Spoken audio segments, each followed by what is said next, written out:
হরে কৃষ্ণ, রাধে রাধে। নমস্কার বন্ধুরা, আমার চ্যানেলে নতুন আরেকটি ভিডিও দেখার জন্য আপনাদের সকলকে অনেক অনেক স্বাগত। আশা করি বন্ধুরা আপনারা ভালো আছেন, সুস্থ আছেন।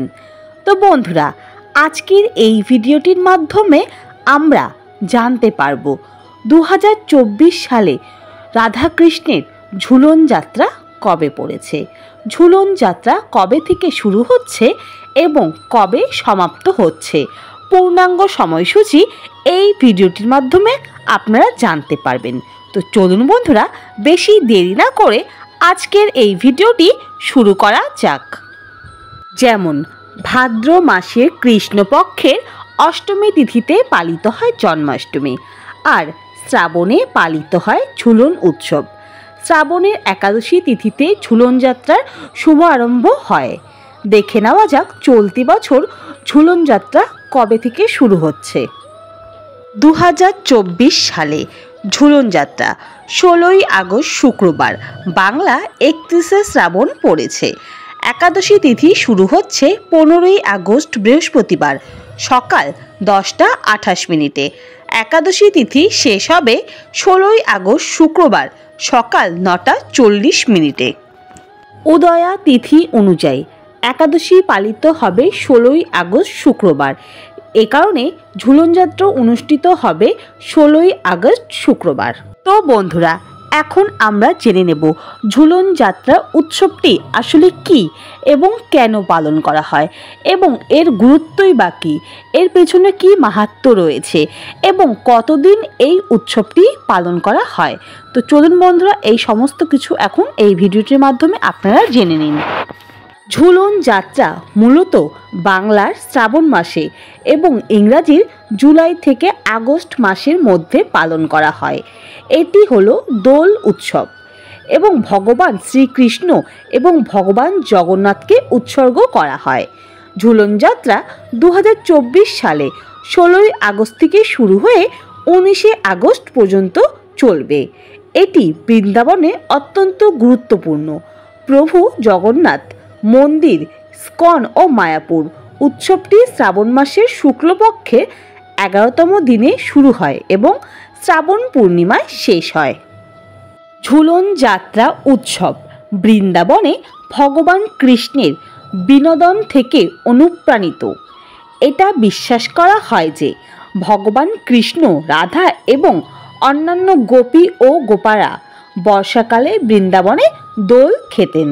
ঝুলন যাত্রা হলো ভগবান কৃষ্ণের ঝুলন উৎসব এবং এই দিনে ভক্তরা ভগবান শ্রীকৃষ্ণের এবং রাধারানীর বিশেষ পুজো করেন, তাদের প্রিয় ভোগ নিবেদন করেন এবং যাদের বাড়িতে ভগবান শ্রীকৃষ্ণের মূর্তি বা ছবি নেই তারাও সেই দিন ভগবানের মূর্তি স্থাপন করেন।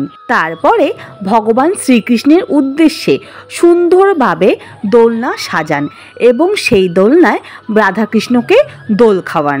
ঝুলন যাত্রা উৎসব বেশিরভাগ মন্দিরে বা বাড়িতে শুধুমাত্র একদিনের জন্য পালন করা হয়, কিন্তু কিছু মন্দিরে একাদশীর দিন থেকে পূর্ণিমা পর্যন্ত 5 দিনই পালন করা হয়। ইস্কন মন্দিরেও উৎসবটি একটি প্রধান অনুষ্ঠান। উৎসবটি নিছক একটি আচার নয়, বরং ভগবান কৃষ্ণের প্রকৃতির সাথে থাকার বার্তা। ঋতু উপভোগ করতে বর্ষার শীতল হাওয়ায় দোলনায় দোল খাওয়া বোঝায় একমাত্র উপায় কৃষ্ণ মা প্রকৃতির বোঝার দ্বারা হয়। ঝুলন যাত্রা উৎসবকে কেন্দ্র করে গ্রাম বাংলায় রয়েছে প্রচুর সাবেক প্রথা ও রীতি, রয়েছে সামাজিক ও সাংস্কৃতিক তাৎপর্য। এই দিন নানা ধরনের মাটির ও প্লাস্টিকের পুতুল, কাঠের দোলনা ও গাছপালা, পুকুর দিয়ে ঝুলন সাজানোর প্রথা রয়েছে।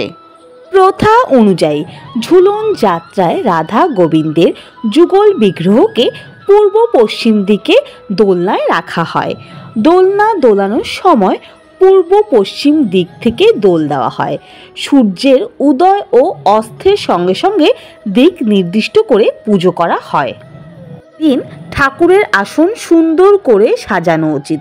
যদি চন্দন কাঠ রাখলে বাড়ির অশুভ শক্তি দূর করে, শুভ শক্তি প্রবেশ করে, শুধু তাই নেই, বাড়িতে এদিন বিনা কিনলেও পজিটিভ বজায় থাকে। এদিন হলুদ রঙের ফুল, ফল ও মিষ্টি নিবেদন করলে তা শুভ হয় এবং এদিন আপনারা ভগবান শ্রীকৃষ্ণকে হলুদ বস্ত্র পরিধান করাবেন। এদিন ঝুলন উপলক্ষে কোথাও কোথাও নাম সংকীর্তন। প্রতিদিন 25 থেকে 30 রকমের ফলের নৈবেদ্য, লুচি, সুজি নিবেদন করা হয়ে থাকে। শ্রীকৃষ্ণের দ্বাদশ যাত্রার মধ্যে রয়েছে ঝুলন যাত্রা। এছাড়াও রথযাত্রা, রাসযাত্রা, স্নানযাত্রা, দোলযাত্রাও পড়ে। তো বন্ধুরা, আশা করি আজকের এই ভিডিওটি আপনাদের ভালো লেগেছে এবং দোলনযাত্রার পূর্ণাঙ্গ সময়সূচি, মাহাত্ম্য জেনে আপনাদের একটু হলেও উপকৃত হয়েছেন।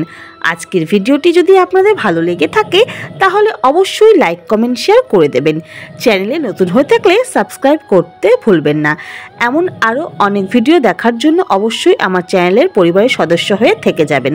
আজকের এই ভিডিওটি এখানে শেষ করলাম। সবাই খুব ভালো থাকবেন। হরে কৃষ্ণ, রাধে রাধে।